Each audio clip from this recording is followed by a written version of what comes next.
Welcome to Soul Therapy. I'm Katie.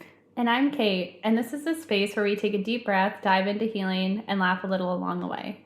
Think of this as your cozy corner for exploring how to feel better, grow stronger, and live with more ease. We'll chat about everything from practical tools to soulful insights, all designed to help you connect with yourself and navigate life's ups and downs. We've put together this Soul Therapy session series to help you to come back into alignment. By alignment, we mean living with expression of your true self and values, feeling centered and grounded in yourself, and with an inner peace, trusting in the flow of life and your role within it. So listen along and join in with the exercises, and let us know how you get on. Ready? Let's do this.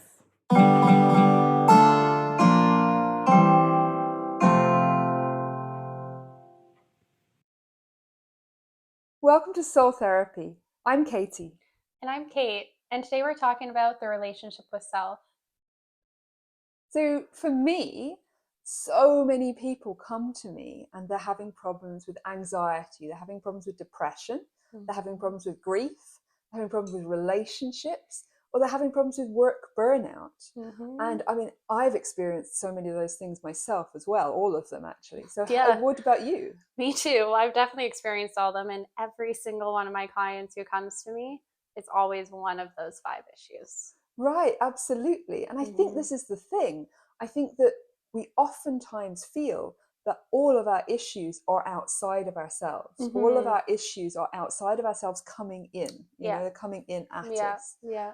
And we don't know what to do. We want to deal with them, but we kind of want them to stop in order that we're able to then move forwards and deal with them. We want a break from them. We want some space from them.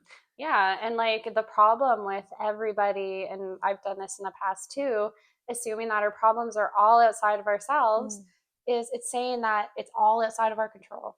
Exactly. Right? You completely give up control. And I've done it as well. Completely give up control to the outside world. There's nothing really I can do. And everything I could do felt like it was an uphill battle against the whole world. It's so stressful. It is stressful, right? And that's like the number one thing that happens that creates so much anxiety with people is thinking that all of the issues are outside of themselves equals I can't do anything about it. Instead of the perspective of what if all of these issues that I'm seeing outside of myself are actually a projection of my internal world. Yeah, and myself. I think that's kind of painful to hear in the beginning, or painful to try and feel, because you know, it's this learned helplessness we get where everything else is responsible for all our issues. When we try to turn that around and say, well, what can we do? It can sometimes feel a little bit like, you know, victim shame, like we're shaming ourselves for having those problems. But it's not really that at all. It's absolutely fine. We all have issues all the time. There's always going to be something coming round and turning up. And that's the problem, really. If your issues are solved outside of yourself, then actually you don't hold the solutions within you. You don't form the solutions within you. Exactly. So you don't grow and become better at solving things as you go forward. Exactly. Yeah. And it does. It takes so much compassion with yourself to be able to reflect and be like, okay, how am I contributing to how I view the world around me? Right. Because it's, you know, it's much easier to always blame others rather than look at ourselves. And even like when I say that to clients, I'm usually met with like one of 2 responses. One, they're more curious about what I'm saying. 2, they want a new therapist. They don't want to see me again because they're not ready yet to face that truth that a lot of what's happening around them has been created within them. They've created it. Yeah. Right. Or they're perpetuating it. You know, obviously there are issues that come up from the external world, but it's how you deal with them. Exactly. And that's essentially what it is. It's not about waiting for the wind to stop blowing. It's about how you set the sails. It's how we interpret them, Yeah. how we perceive them, right? And I think this is why, you know, you can have 20 different people all exposed to the same situation, and they're all going to come away with different stories, different opinions, different perceptions, different impacts that it had on them. Definitely. Right? Because there is not one ultimate truth. It's just reflections of their internal world, and it's the same situation, 20 different stories. Yeah, and even we can make different stories from the same situation through our lives, depending on how we view it and how we take it and how we work with it. So we can actually, through changing our own perspective, we can actually change how we are interacting with and seeing a situation. It can go from becoming just a grinding, horrible thing to becoming something that actually is fine in our lives, that we deal with. And there's always going to be these things that we maybe need to do but don't necessarily want to.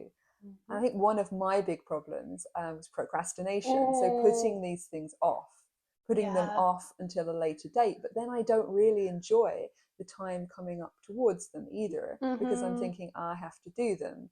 So this is more about how you're actually perceiving your issue and how you're interacting with the solution that you're finding within for your issue. Absolutely. And it's funny, procrastination, this is like one of the most common themes that I see with clients.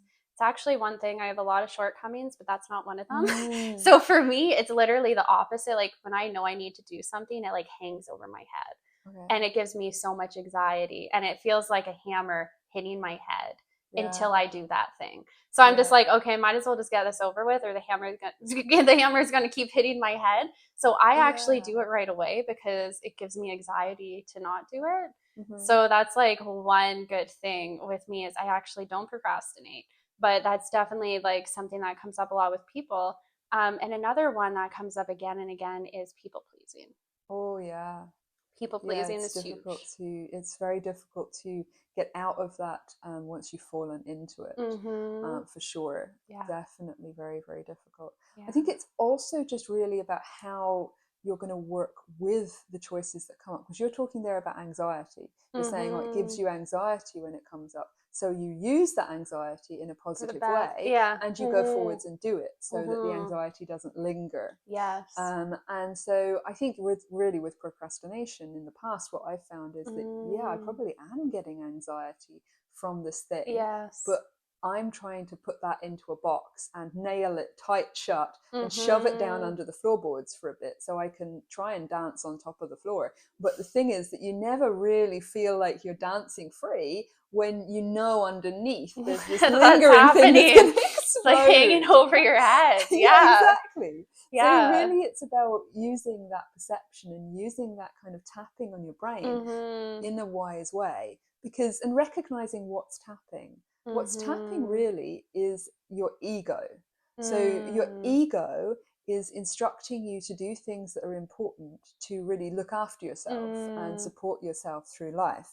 But your ego is also something that we've been kind of told is a bad thing. I know that all across the world I've met lots and lots of people who are looking towards more kind of getting rid of their ego, killing their ego, ego death, that kind of thing. And so, but this kind of anxiety that you're saying that you act upon, it taps on your brain and you act upon it. This is actually a form of your ego kind of coming up to support you to move forwards. So the ego in the right place is not really a negative at all. It's a positive thing. It's something that's supporting you for survival. It's supporting you to prosper. It's supporting you to do well. And it's just reminding you about all of these things that it takes to be alive in our world. Which is like such an interesting perspective, because every self-help book that I've read around, ego and stepping outside of the ego, or like killing the ego, and kind of, a lot of the stories that you hear in Bali as well, which is like a very spiritual place, it was always kind of shunning the ego. And I love how you say that, because like that idea of like shunning any part of ourselves never sat with me either, because like I love like Jungian psychology, and he's all about the integration of accepting all parts of ourselves. And whether we like to admit it or not, the ego is part of us. So the more we kind of push it away, the more we shun it, we're not integrating all those parts of ourselves. And that alone can cause so much split energy and anxiety. Well, now I love my ego. So I did make friends with it. I made friends with it. Make friends with the dark side. I did go through phases where it wasn't helping me, and where it was taking the lead in some elements of my life where it really shouldn't have been. So there was the ego. It gets afraid to make changes, and so it kind of can keep you going on the same thing you've been doing, even though you might have a quiet, gentle voice inside you that's suggesting a change, that's suggesting something different, that's suggesting you maybe need to focus on something else. And that quiet, gentle voice I recognize as the soul. Ego is this loud and pumping, pressurizing voice that will nip into conversations. It will butt in and make sure you hear that voice, you know, because it's about survival, it's about keeping you going.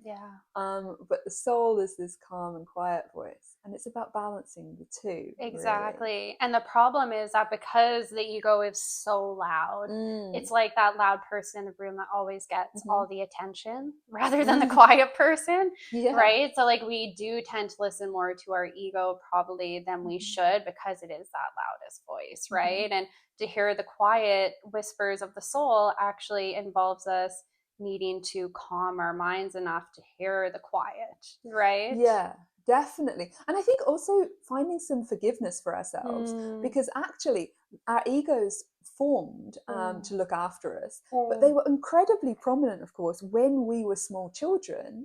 And when we actually couldn't support ourselves on our own. So it's fine for us to sit here now, able to support ourselves, able to make sure that we have everything in life, able to balance the ego and the soul. But back when we were small children, we needed somebody to bring us food, we needed somebody to wash us, we needed somebody to even move us around. We couldn't move from place to place. Of course, our ego is that element that said, you need something, you need someone, open your mouth and ask for it in the only way you can, you know.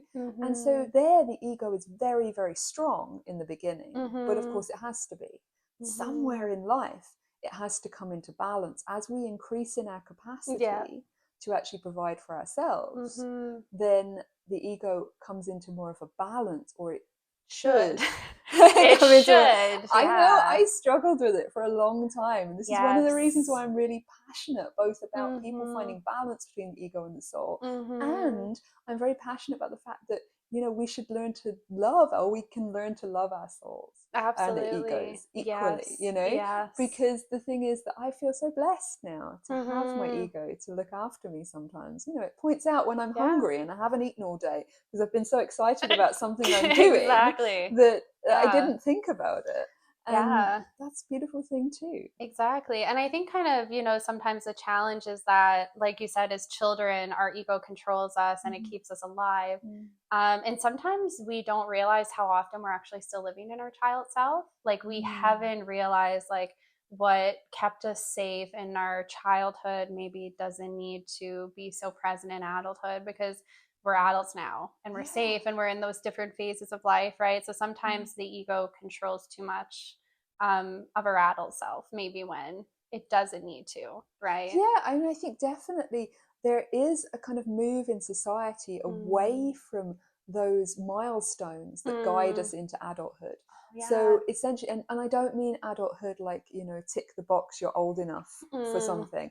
I mean like adulthood that you feel that you can own your own life and your own way forwards. And so rather there's a little bit of a societal leaning towards just guiding us through in a kind of shepherded state where we don't necessarily stand in our own power. And if we don't stand in our own power, then our ego is still going to be knocking on the door like it did when we were children, you know. Because we haven't recognized, we haven't come into that ownership of our capacity. Yeah, it's almost like what you're talking about, like those rite of passages, right? That used to be very like prevalent that people would go through. They're not as prominent anymore, right? In society and in the world today. So it's like it's impacting those subconscious or even conscious shifts of how we show up, and that realization that, you know, what happened in the past might not need to serve us in the present.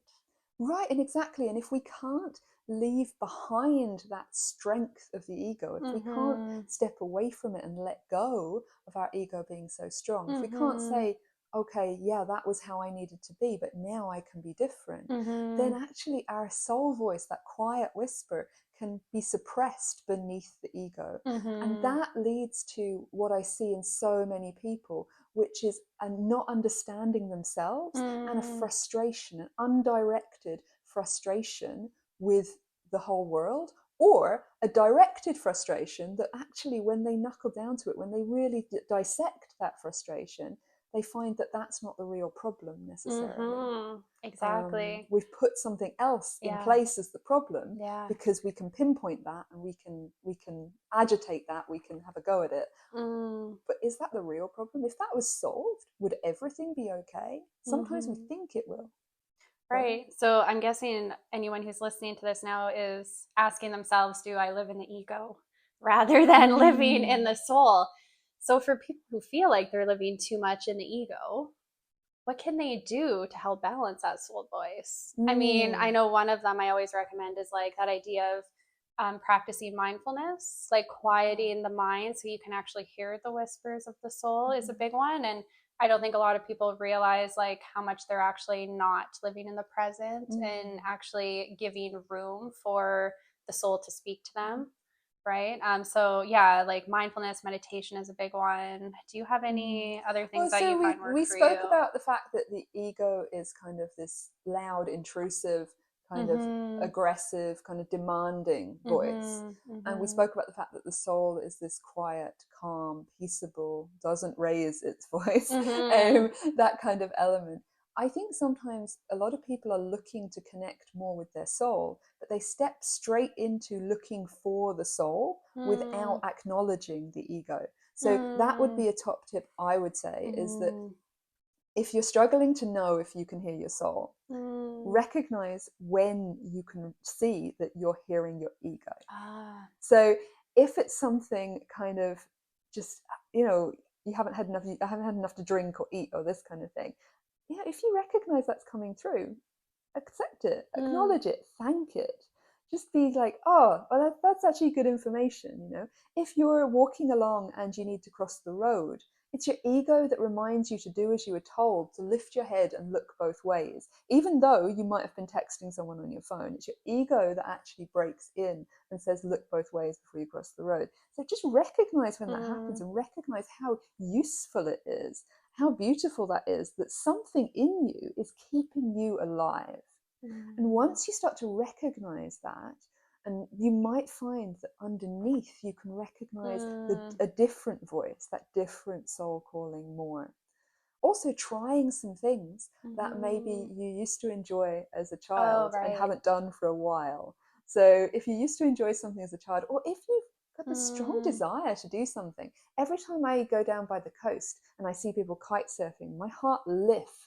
And so that's something that that's my soul coming through and suggesting. Now, that doesn't mean that kite surfing is necessarily going to go well for me. I would love to see you kite surfing. I think you would rock.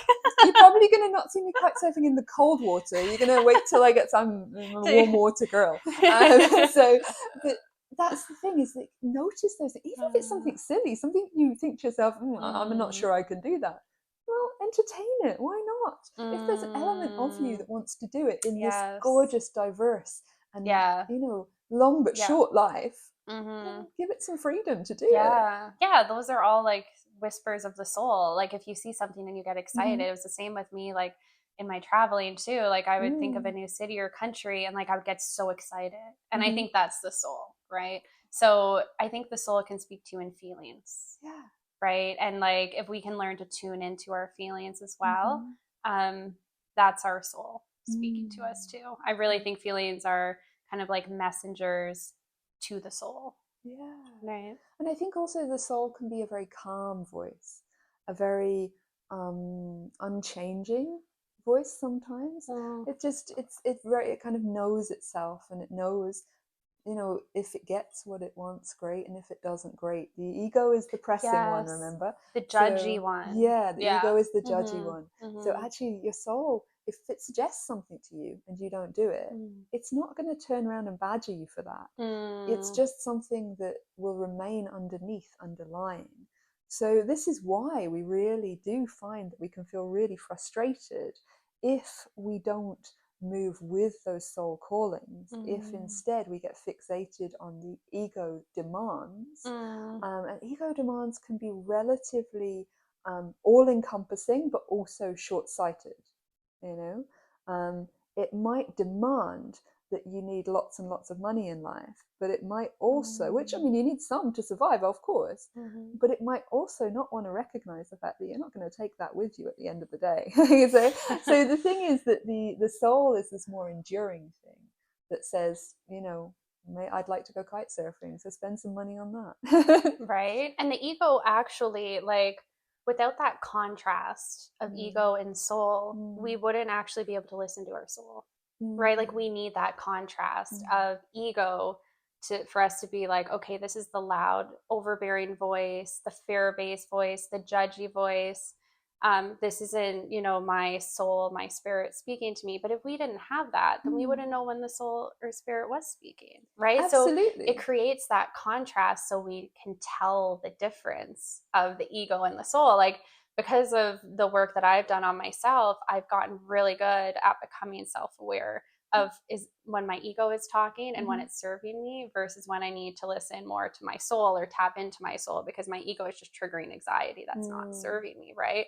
But without that contrast of the two, how am I going to know the difference? But that's the thing, you need the contrast, and the ego supports the soul then. Yeah, exactly. So the soul has things that it wants in this life, but the ego can support that. So, you know, back to my kite surfing, my soul wants to kite surf. It's looking out the ocean. The ocean is like, you know, 8 degrees out there or something at the moment. My ego is saying, you don't like cold water. We're not going out there in that cold water, you know?